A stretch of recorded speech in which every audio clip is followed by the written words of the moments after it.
പൂണ്ടാക്കാൻ വേണ്ടി ഇരുത്തിയതാണ് ആ 8 വർഷം വരി കളയാൻ പറഞ്ഞിട്ട്. ഇപ്പൊ ഞാനൊരു പൂ കൊടുത്തപ്പോ അവക്ക് പുച്ഛം. പണ്ട് എന്തോരം പൂ ഞാൻ തന്നിട്ടുള്ള നിനക്കറിയാലോ.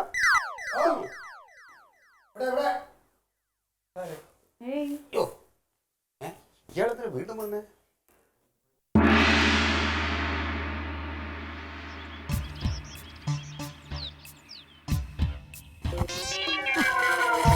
കല്യാണത്തിന് പോക്ക് മുടക്കുമ്പോൾ സമാധാനമായ ഒരു കുടുംബം കളിക്കാൻ സമാധാനമായെന്ന്. എന്തോ ഏട്ടാ എന്തായിരുന്നാ ഇങ്ങനെയാണ് ചെറിയ ചോദിക്കണത്?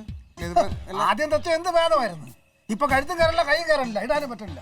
ഏട്ടാ ഇത് ആളെ കൊണ്ടുവരാതെ അളവ് തന്ന ഇതൊക്കെ പ്രശ്നമാവും. നിങ്ങൾ അളവെടുത്തല്ലേ തച്ചേന്ന്? അളവ് തുണി കൊണ്ടല്ലേ തച്ചത്? തയ്യക്കൂലി നിങ്ങൾ വാങ്ങിച്ചില്ലേ? എത്രയാ ചുരിദാർ ചോദിക്കണത്? 10,500 രൂപ മെറ്റീരിയൽ എടുത്ത് കൊടുത്തിട്ട് തച്ചു വെച്ചാൽ തയ്പ്പ് വേണ്ടത്. അളവ് പ്രശ്നം എങ്ങാണ്ട് ആയത്. അത് പിന്നെ ഞാൻ പറഞ്ഞിട്ടില്ലേ ആളില്ലാതെ അളവ് എടുക്കരുതെന്ന്. എന്നാലും അളവിനൊക്കെ ഡ്രസ്സ് കൊണ്ട് തന്നില്ലേ? അതെ നിർത്ത്. എന്താ കിടന്ന് ഇവിടെ കിടന്ന് ഒച്ചപ്പാടുണ്ടാക്കണേ? ഇരട്ടി തയ്യക്കൂലിയും കൊടുത്ത് ചുരിദാർ അതെ ഇരട്ടി തയ്യക്കൂലി വെറുതെ മേടിച്ചല്ല, നിങ്ങൾക്ക് അത്യാവശ്യത്തിന് തയ്ച്ചു തന്നില്ലേ? അത്യാവശ്യം എനിക്ക് ഇടാൻ പറ്റണ്ടേ എന്റെ ഭാര്യക്ക്? അത് മനുഷ്യനല്ലേ, തയ്ക്കുമ്പോ ചെറിയ തെറ്റൊക്കെ. കല്യാണത്തിന് പോയിരിക്കാൻ നിങ്ങൾക്ക് അത്യാവശ്യത്തിന് കല്യാണത്തിന് പോകണമെന്നുണ്ടെങ്കിൽ ഏതെങ്കിലും തുണി എടുത്തോണ്ട് പോകായിരുന്നു. അപ്പൊ നിങ്ങൾക്ക് കല്യാണം അല്ല പ്രധാനം, ഇവിടെ വന്ന് തമ്മിൽ തല്ലു കൊടുക്കണം. ഏതെങ്കിലും തുണി കൊടുക്കാനാണെങ്കിൽ 10,500 തുണി ചുമ്മാ കള്ളം 1,500 രൂപ മുതലാണ്. അമ്മ ഞാൻ മന കൊടുത്തിട്ട്. അവൻ ഉറങ്ങുന്നില്ലയോ? എന്താ ചായ എന്ന് പറഞ്ഞാൽ അവന് വലിയ ഇഷ്ടമൊക്കെ തന്നെ. പക്ഷെ ഉറക്കത്തിൽ വിളിച്ചുകൊടുത്ത് ചായ അല്ല ചാരായം കൊടുത്താലും അവന് ഭയങ്കര ദേഷ്യം. നീ അതങ്ങ് അടുക്കളയിൽ കൊണ്ടുപോയി ഉണരട്ടെ. ആ വന്നാടാ. എന്നാ ഏട്ടൻ കുടിച്ചു, അമ്മാനെടുത്ത് ചായ. അമ്മാന ഉറങ്ങണം. ഇത് മധുരട്ട ചായല്ലേ? ഞാൻ മധുരം ഇട്ടു. അമ്മാവിന് ഷുഗർ അല്ലേടി, മധുരം ഇടാത്ത ചായ കൊടുത്താ പോരെ? ഇത്രയ്ക്ക് നീ അതങ്ങ് മറന്നുപോയാ? ഞാൻ മറന്നുപോയ, ഞാൻ വേറെ എടുത്തോണ്ട് വരാം. ഓണെന്നല്ലോ.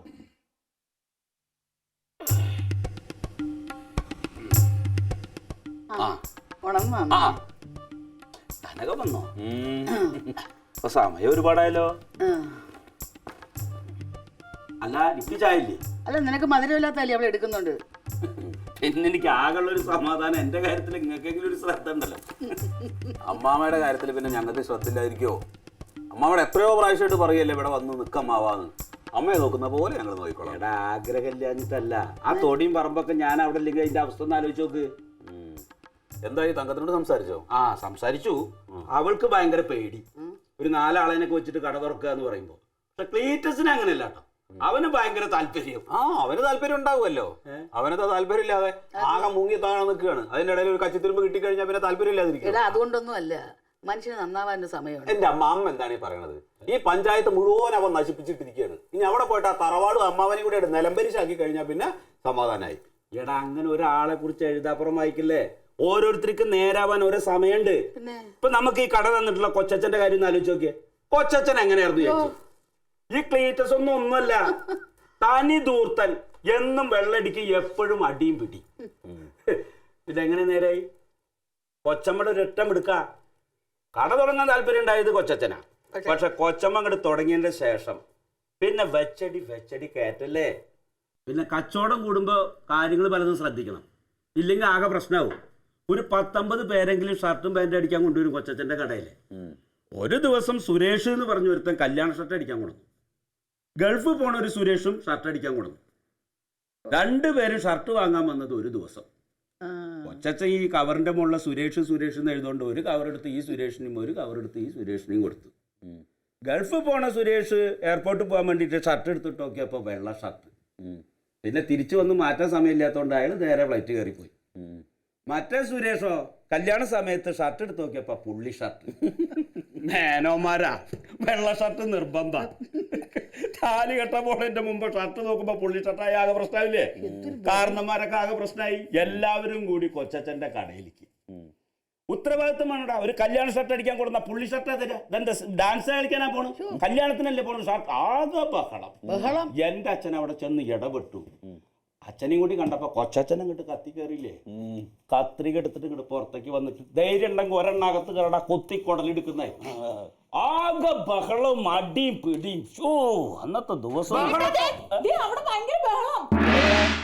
നാട്ടിനോട് ഭയങ്കര വെള്ളം. അമ്മ ഒന്ന് വന്നേ. ഓ അതിപ്പോ അവര് സ്ഥിരമുള്ള വേളം തന്നെ. വേറെ എന്തോ ഇത് അതൊന്നും അല്ല, പുറത്ത് നാരായണ ഒന്ന് വായിട്ടാ. പുറത്തുനിന്നോ? അതാരപ്പ അത്?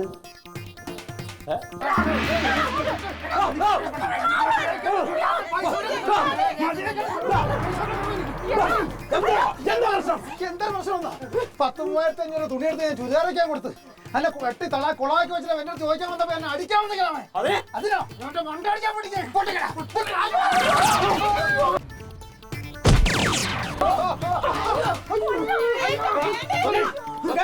എന്റെ വീടാണ്. ഇതിനകത്ത് ഒരു സർക്കസ് കാണിക്കാൻ വേണ്ടല്ലോ. അപ്പൊ നിങ്ങൾ കുടുംബക്കാരുടെ ഒത്തുകാരുള്ള കളിയാണല്ലേ. എല്ലാത്തിനും പോലീസ് കയറ്റും. അവിടെ നിയമം ഉണ്ടെന്നൊരു കാര്യമുണ്ടല്ലോ. എല്ലാത്തിനും പോലീസ് കയറ്റും.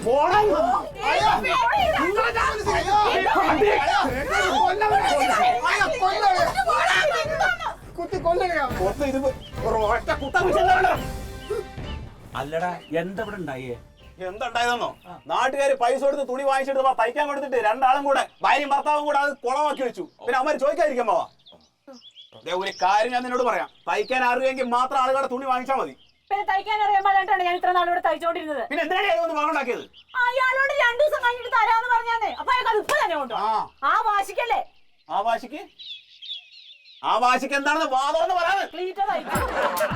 എടാ മണ്ടപ്പ, നീ ഞങ്ങളെ കൊലക്ക് കൊടുക്കൂ. എടാ അറിയാൻ പാടില്ലാത്ത പണി ചെയ്യാൻ നിൽക്കുന്ന എന്തിനാണ്? എന്തെങ്കിലും സംശയം ഉണ്ടെങ്കിൽ നിനക്ക് ഇവരോട് ചോദിച്ചൂടെ? എനിക്കൊരു സംശയമില്ലല്ലോ. ഈ മാതിരി ചൊറിഞ്ഞ് പറ്റിപ്പോയി. എന്തായാലും അളിയൻ കൃത്യസമയത്ത് വന്നത് നന്നായി. ഇല്ലെങ്കിൽ ചിലപ്പോ അളിയന്റെ പെങ്ങൾക്ക് കെട്ടിയൊന്നില്ലാതെ പോയത്.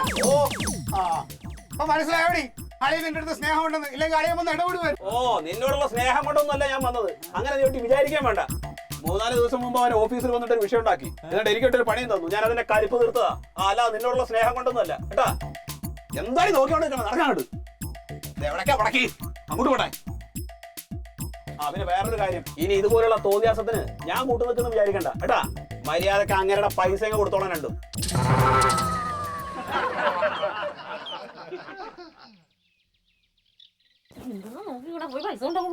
ഞാൻ എവിടെ നിന്ന് എടുത്തിട്ട് കൊടുക്കാൻ? എനിക്കറിയാൻ പാടില്ല. അമ്മയുടെ അടുത്ത് ചോദിക്കല്ലേ? ഇത്ര പ്രാവശ്യം പറഞ്ഞെന്ന് അറിയില്ലെങ്കിൽ ചെയ്യണ്ടെന്ന്. നീ എന്നെ ഒരുപാടങ്ങ് വിശ്വസിച്ചതല്ലേ കുഴപ്പമായത്.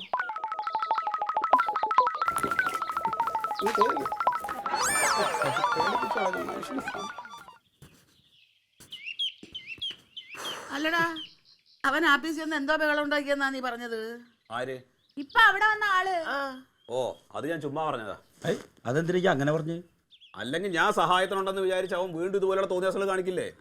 മാത്രല്ല തറവാട്ടിൽ വന്ന് ഒരുത്തം ബഹളം ഉണ്ടാക്കുമ്പോൾ നമുക്ക് നോക്കിക്കാൻ പറ്റുമോ? ഇല്ല. എന്തൊക്കെ പറഞ്ഞാലും പെങ്ങളുടെ കെട്ടിയവനായി പോയില്ലേ കോന്തരാണെങ്കിലും. അതെന്തായാലും നന്നായി. ജമന്തിയെ നീ മാമന്റെ ഷർട്ടും കൂടി എടുത്താ, ഞാൻ ഇറങ്ങാൻ നോട്ടെ. ഇപ്പൊ തന്നെ നീ പോണോ? ഇനിയിപ്പോ ഇവിടെ നിന്നിട്ട് എന്താ, ഇറങ്ങട്ടെ. അല്ല അപ്പൊ കടയുടെ കാര്യം സംസാരിക്കണ്ടേ? ഇവരെ വെച്ചിട്ടോ? ഞാൻ ആ കട അങ്ങ് പൂട്ടിയടാ. അയ്യോ അതെപ്പോ? ഇപ്പൊ Alien versus Alien.